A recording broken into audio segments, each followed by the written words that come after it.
আল্লাহ তাআলা বলেছেন যে ইন্নাল্লাহা আশতারা মিনাল মুমিনিনা আনফুসাহুম ওয়া আমারহুম বিআন্না লাহুমুল জান্নাহ। আমি মুমিনের জান এবং মাল জান্নাতের বিনিময়ে ক্রয় করে নিয়েছি। তো জান্নাতের যে বর্ণনা কোরআন হাদিসে আসছে, এই জান্নাতের নিয়ামত যদি আমরা ভোগ করতে চাই তাহলে যে কোনো যেন তেন ভাবে জীবনযাপন করলে কিন্তু আমরা জান্নাত আশা করতে পারি না।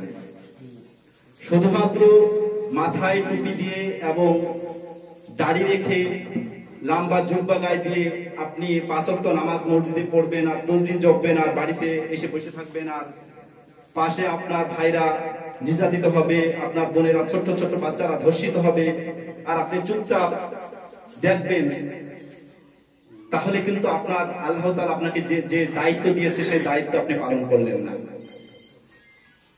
তো আপনাকে কি করতে হবে?